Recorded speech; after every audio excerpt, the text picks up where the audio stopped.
So my last news as president, Wednesday, March the 22nd, and after, I don't know, at least 50, I suppose 50 occasions of recording these newses, you think I would have got it down to a fine art, but no, a little hiccup, and the start of the news unfortunately got omitted.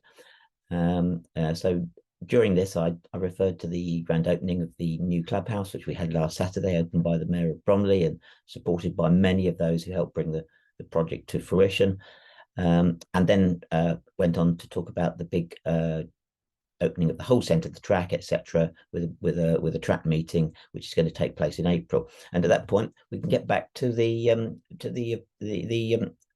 recording that actually worked. So over to that. With an intro.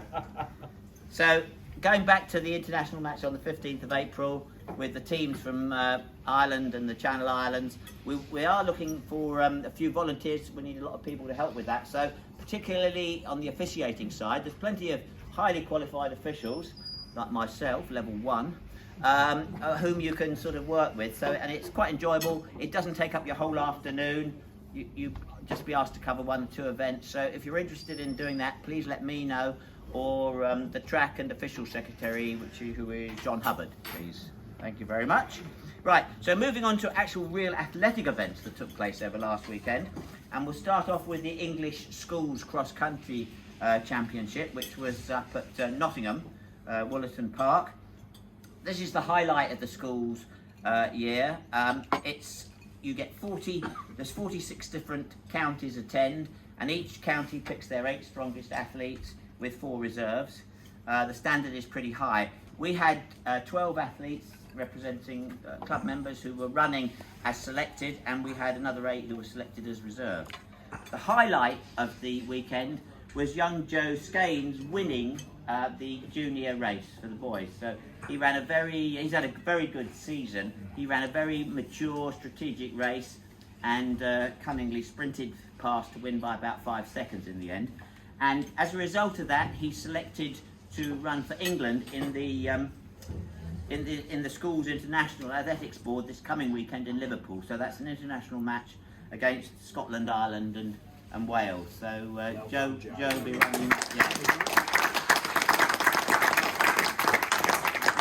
The last time we had somebody win one of those English schools events was in 1989, when we had 2 winners actually. Gillian Stacey won her age group, and Mark Steinley also won his age group. So it's been a while. So well done.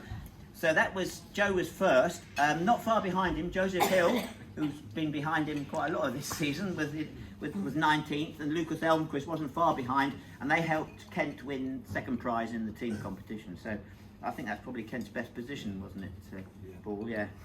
In the senior men, we had Miles Brown, but he was running for Surrey, but he placed pretty well, just 102nd. There's a lot of people running this. On the ladies' side, the junior girls, we had a strong run by Luciana Smith, who placed an impressive 23rd. Aoife McDonough, who's a year young for the age group, she was running. Unfortunately, she got injured, but she did finish, so good for her. And Ines Mannion also ran, but she was running for London. Of the senior girls, the Kent team captain, the lady selected to be the Kent team captain was Hannah Clark, who does a lot of good stuff for us. She was very good, both on and off the course. She finished a strong 30th, and Caris Firth was just behind her in 31st place. Going to the intermediate level, Megan Barlow had a strong run. She finished in 51st, with Megan Slattery, who ran for London, finishing in 84th. And it's worth mentioning the reserves, because you do have to be good to get selected for this. So the reserves that Kent selected from amongst our club members were Isla Spink, Eva Mannion, Nathan Clark, Neve Stanley, Jed Starvis, Arthur Starvis, Alex Middleton, and Libby White. So well done to all of them. So we've got 1 cross country. We've got the year 7 and 8 inter-counties coming up this weekend, and as well as, of course, the Schools International, which we'll report back on, or somebody will, next week.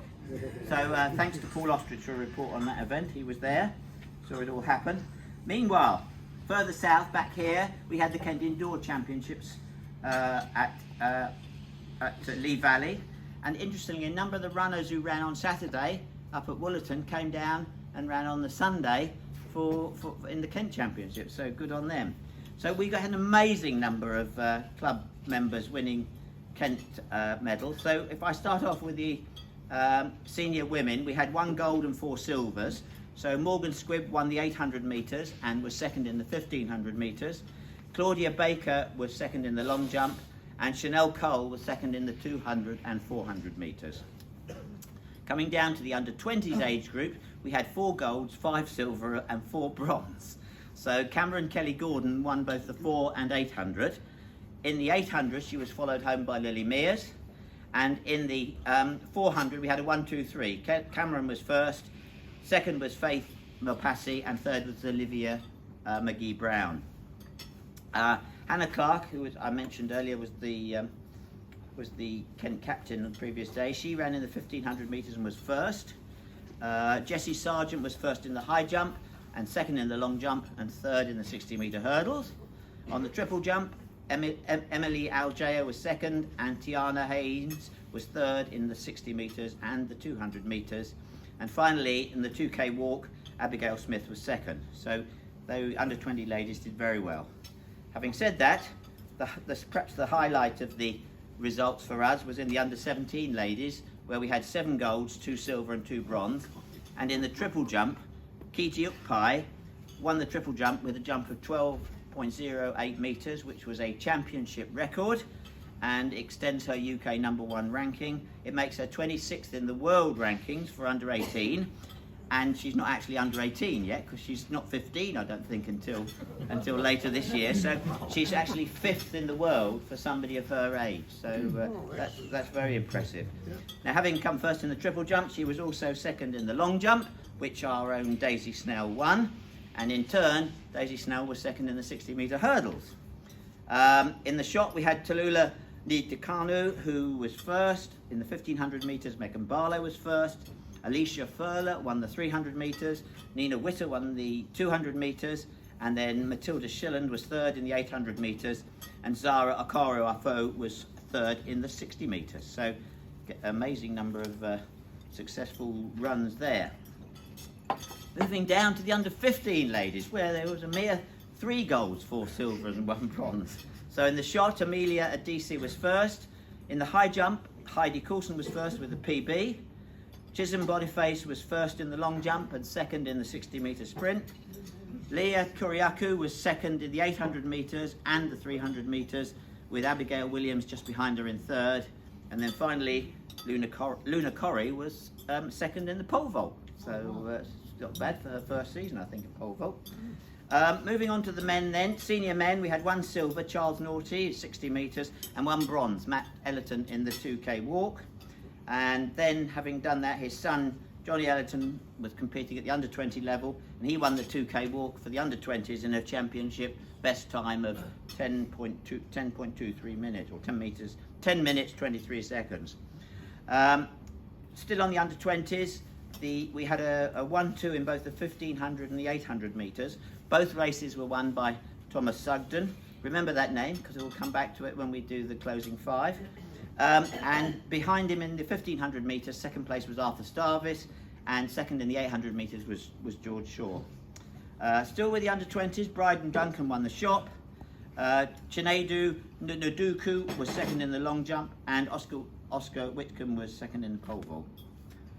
Right, under-17 boys, 3 gold, 1 silver, 2 bronze. Finn Kitteridge won the pole vault. Harry Fage was first in the 1500 metres, with Jess Starvis just behind him in second. Hendry Vrester was first in the 800 metres. In the 60-metre hurdles, Marley Byfield was third. And we had 2 club members, Rayan Motado and Alex Morrow, right behind him in 4th and 5th. And in the 60-metre sprint, Rio McCausland was third. And Marley Byfield was not far behind him, 5th. Under 15s, 2 golds, 1 silver, 2 bronze. Charlie Platt, gold in the pole vault. Alex Martin was gold in the 1500 metres, with Aaron Sabufu second. There were the 2 golds. Then we had, in the high jump, Joshua Dako was third with a height of 175. Now, interestingly enough, the first 3 all got 175, and you only just got that on countback, so that was a tight competition. Kieran Farrell was third in the 800 metres. So, that concludes the Kent's highlights. I couldn't get the results of the Surrey. We probably had a few people running there, and the only result I do know is that Piers Spencer Sims, who's an under 13, won the 60 metres in a time of 7.86 seconds, which ranks him number 1 in the UK for under 13s this year. So he had a very good one. Well done to him. And then we moved closer to home with our own closing 5, which took place from here for the first time. Most of the runners found their way back. And the winner on handicap, because it was a yacht handicap, so people started off with the fastest last. That's the polite way of putting it, isn't it? Yeah, that's right. Anyway, the winner, Katie Sugden, Thomas's mum, who she was the first on the Bennett Cup. Second behind her was Faye Scott. Ian's not here tonight either, neither of them, no. And third was Luigi Arcuri. In terms of the unhandicapped results, there were fastest times of the day. Micah Evans was first with just over 30 minutes. Andy Rayner was just on 31 minutes, so he wasn't far behind. And Ian Scott was there in 33. In the ladies, Jessica Keane was the fastest lady in 34.25. Katie Sugden, 37.11. And Faye was the third. Now then, that was the final Bennett Cup event. Thanks to Chris Haynes for all his hard work doing the handicapping for that through the season. So I'll start off with 10 and build the excitement up to the top. So Jason Mears was 10th with 65 points. Chris Pike had 73. He was just pipped into 8th place by Mark Ellison, who had 75, so just 2 points ahead. Micah Evans was on 82. Darren Conai was 6th with 92. Jessica Keane 5th with 100. Then we get to the top 4. Now, last time I spoke, Steve Pearman was in 3rd position, but he dropped to 4th position with 149. And an esteemed John Turner crept ahead of him by 2 points with 151. So, and last time we reported, before this race, Ian Scott, I think, was leading by a couple of points. He ended up in 2nd with 159 points, and first on over the whole season went to Luigi with 162. So it was a really tight competition, and good luck to him there. Right, park run. We had 50 runners out, about 15 different park runs. Ted Marston was first at Beckenham, and Jenny Butler was second at Royal Bethlehem. Of the 50 runners we had out, I think half of them were here at Bromley, and Micah Evans was 5th, David Adams 6th, Peter Brooks was 7th, so in the top 10. Steve Evenden wasn't far behind.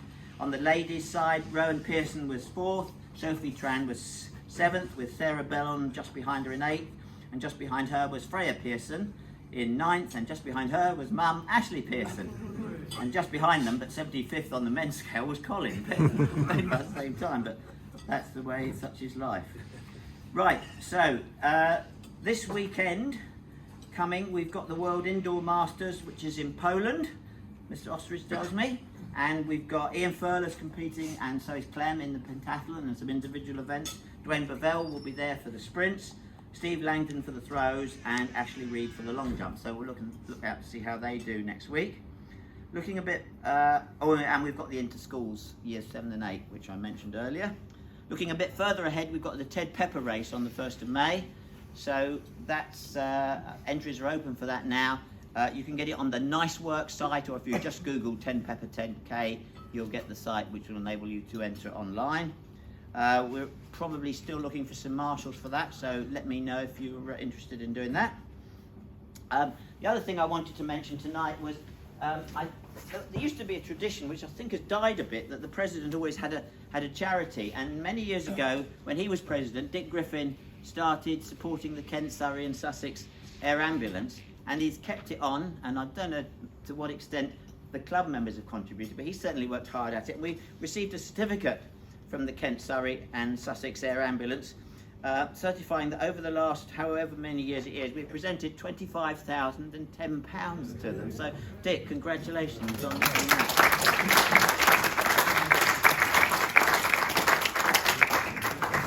Terry, bonus ball. It's not it. Tony Pontifactor's won it. Okay. I believe he's going away tomorrow, so. So you won't notice it. You won't notice it. Okay. Well, look what happened to me when I went away. Yeah, somebody spent the money. Oh, more bonus ball tickets than I won. You never know. Right. Well, that's it for the club news. This is, as I observed earlier, this is my last week as president.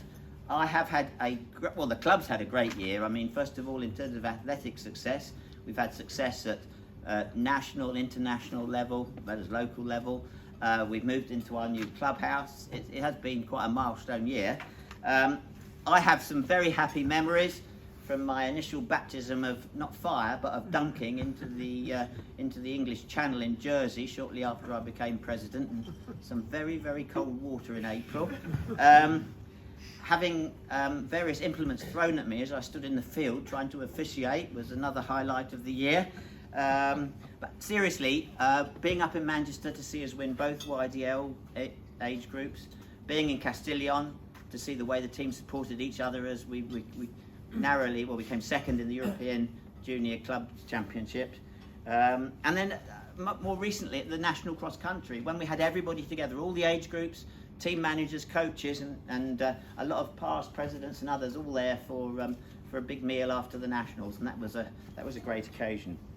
And I suppose the final highlight is seeing all the Wednesday nighters sort of settled here into Norman Park. Still finding our feet, but it's good to see so many people here. So I have to ask for apologies for the people whose results I've missed, for the many names I've mispronounced, and for the various other faux pas, which I think falls to any president. An enormous thank to all the athletes, the coaches, the team managers, the officials, people on management committee, past presidents who've helped me, the handicappers, people who marshal, the event organisers, the fundraisers. This club would not be as great as it is without all the effort that those people all put in. So a final thanks to all you Wednesday nighters for tolerating me, for providing me with understanding and a bit of companionship. I will see you next week, but somebody else will be wielding the gavel. So that's it from me. Good night.